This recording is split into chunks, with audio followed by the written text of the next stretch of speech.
तो क्या दो भागों में बंट जाएगा उत्तर प्रदेश? मायावती के दावे ने क्यों आखिर सबको चौंकाया? नमस्कार, मैं हूं समर्थ श्रीवास्तव और आज हम बात करेंगे बीएसपी सुप्रीमो मायावती की कल की रैली की और उनके बयान की, जिसने यूपी की सियासत में भूचाल सा दिया है। ऐसा इसलिए क्योंकि मायावती बात कर रही हैं यूपी यानी उत्तर प्रदेश को दो भागों में बांटने की, या यूं कहें पश्चिमी उत्तर प्रदेश को अलग राज्य बनाने की बात मायावती ने यहां पर कर दी है।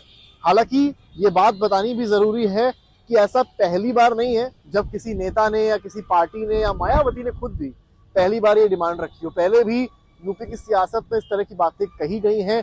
यूजुअली जब चुनाव आते हैं या जाते हैं उस दौरान इस तरह की बातें की जाती हैं जिनसे कहीं ना कहीं चुनाव में फायदा मिल सके, लोगों को अपनी ओर लाया जा सके। क्योंकि अगर अलग राज्य बनेगा तो उस पर्टिकुलर पोर्शन को सुविधाएं भी ज्यादा मिले, ऐसा राजनेता सोचते हैं और उनको ऐसा लगता है कि जो पब्लिक है वो भी सोच सकती है। आप अगर पुराना इतिहास उठाकर यूपी का देख लें राजनीति का, तो केवल मायावती ही नहीं, बाबा साहब अंबेडकर ने भी यूपी को 4 भाग में बांटने की बात की थी। इसके अलावा आरएलडी, राष्ट्रीय लोकदल, जयंत चौधरी की जो पार्टी है, उसने भी अपने दौर में यूपी को 4 भागों में बांटने की बात की थी और पश्चिमी यूपी को अलग राज्य बनाने को लेकर आंदोलन भी किया था, सड़क पर भी उतरे थे, लेकिन हुआ कुछ नहीं। हालांकि मायावती की अगर आप बात करेंगे तो कल की रैली में उन्होंने एक बात साफ की है कि अगर इस लोकसभा चुनाव में जीतकर उनकी सरकार बनती है तो वो पहला काम यही करने वाली हैं, पश्चिमी यूपी को अलग राज्य बनाएंगी।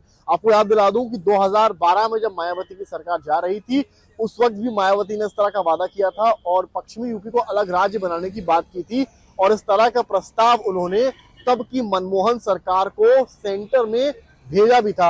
आज भी वो प्रस्ताव केंद्र के पास रखा हुआ है, लेकिन वो केवल रखा ही हुआ है, उसको लेकर ना कोई निर्णय हुआ है, क्योंकि वो निर्णय शायद उतना अनुचित ना उस वक्त था, ना उतना उचित ना उस वक्त था और ना इस वक्त प्रतीत होता है। लेकिन अगर आप पॉलिटिकल पंडित्स की माने तो वो ये कहते हैं कि चुनाव जब आते हैं तब इस तरह की बातें और वादे किए जाते हैं जिससे जो लोग हैं उनको अपनी ओर लाया जा सके।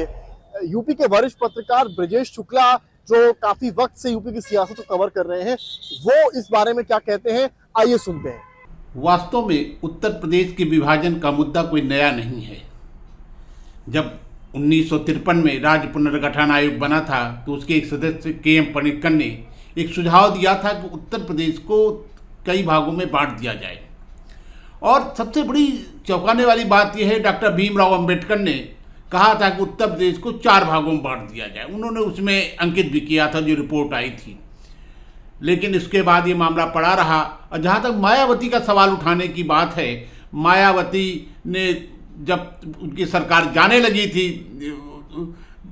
2011 में 2012 में, तब उन्होंने एक प्रस्ताव भेजा था केंद्र सरकार के पास, तब मनमोहन सिंह प्रधानमंत्री थे, कि उत्तर प्रदेश को 4 भागों में बांटा जाए। ये प्रस्ताव अभी भी केंद्र सरकार के पास पड़ा हुआ है। वास्तव में उत्तर प्रदेश को बांटने का मुद्दा जो है राजनीतिक ज़्यादा हो गया है। जब कोई चुनाव में जाता है, ये चुनाव जीतने और हारने का मुद्दा बन गया है। अब आप देखिए, बुंदेलखंड को अलग राज्य बनाने की मांग हुई, बाकायदे राजा बुंदेला ने उसमें पदयात्रा की। पश्चिम उत्तर प्रदेश को बांटने के लिए राष्ट्रीय लोकदल ने बहुत प्रयास किया, उसमें आंदोलन भी चलाया था। पूरी उत्तर प्रदेश को बांटने के लिए प्रयास हुए। तो ये मुद्दा नहीं है। जब चुनाव उठता है आता है तब ये मुद्दे उठते हैं और जब चुनाव चला जाता है तो ये मुद्दा दफन हो जाते हैं। इसलिए मायावती जो कह रही हैं इसमें कोई नई बात नहीं है। ये मुद्दे चुनावी हैं और चुनाव साथ उठते हैं। यदि किसी को निर्णय लेना है, यदि इस संबंध में कोई निर्णय लेना है, तो उत्तराखंड अलग हुआ था, तब राज्य पुनर्गठन कोई किसी आयोग की कोई सिफारिश आनी चाहिए थी और उस पर इसका विभाजन होना चाहिए था। और चुनावी ढंग से चुनाव में केवल उठा करके, चुनाव में ही चर्चा करके इसका निर्णय नहीं हो सकता है, मुझे तो यही लगता है। तो आपने सुना कि वरिष्ठ पत्रकार ने किस तरह से समझाया कि किस तरह से पहले भी प्रस्ताव इस तरह के आए, लेकिन धरातल पर कुछ नहीं आ पाया।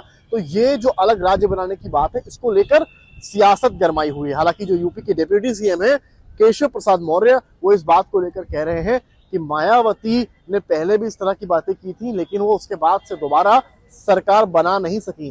तो मायावती को अगर इस तरह के कुछ काम करने भी थे तो आखिर वो जब 2 बार बैक टू बैक सीएम बनी थी, उस वक्त उन्होंने क्यों नहीं कर लिया। अब केवल वो चुनाव में जीत उनको किसी तरह से मिल जाए, इस वजह से इस तरह की बातें कर रही हैं, ऐसा कहना है यूपी के डिप्टी सीएम केशव मौर्य का। तो वहीं समाजवादी पार्टी कह रही है कि बीजेपी की एक एमपी है जो कॉन्स्टिट्यूशन यानी कि संविधान बदलने की बात कर रहे हैं, उनका इशारा अयोध्या के एमपी लल्लू सिंह की ओर है। तो वहीं बसपा की मायावती तो सीधे यूपी को दो भागों में बांटने की बात कर रही हैं। केवल समाजवादी पार्टी ही है जो मुद्दों की राजनीति कर रही है, मुद्दों की बात कर रही है, और अखिलेश यादव ही केवल मुद्दों को लेकर आगे बढ़ रहे हैं। तो वहीं कांग्रेस कह रही है कि मायावती जब सरकार में थी उस वक्त उन्होंने ये काम क्यों नहीं कर लिया, आखिर उन्होंने किस बात का इंतजार किया।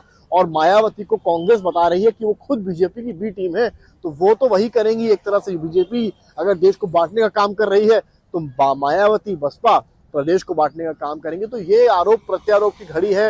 हालांकि मायावती ने अगर कुछ बोला है उसके पीछे मायने हजार होंगे, क्योंकि मायावती राजनीति की एक ऐसी खिलाड़ी है जिन्होंने सियासत पलटते भी देखी है और सियासत का वो दौर भी देखा है जिस वक्त वो मुख्यमंत्री रही और फिर कोई सवाल उठाने वाला उनके दौर में नहीं था, चाहे बात लॉ एंड ऑर्डर की रही हो, चाहे बात गवर्नेंस की रही हो। तो अगर मायावती ने कुछ बोला है इसके समीकरण भी निकाले जाएंगे, लेकिन ये बात भी उतनी ही सही है कि ये प्रस्ताव केंद्र सरकार के पास पहले से रखा है, लेकिन इस पर कोई निर्णय नहीं लिया गया। और फिलहाल अगर आप बीजेपी की पॉलिसी को देखेंगे, स्पेशली यूपी को लेकर, तो इस तरह के प्रस्ताव या चर्चा की कोई भी भनक तक नहीं है। पूरा फोकस अगर बीजेपी का यूपी में कहीं है, देश में किसी पर है, तो वो यूसीसी पर है, सीएए पर है, या फिर वन नेशन वन इलेक्शन पर ही टिका है। तो फिलहाल यूपी को दो भागों में या चार भागों में बांटने की जो पॉलिसी है, जो सोच है, वो फिलहाल दूर की दिखाई पड़ती है। कैमरामैन संजय के साथ समर्थ श्रीवास्तव, लखनऊ, चुनाव आज तक।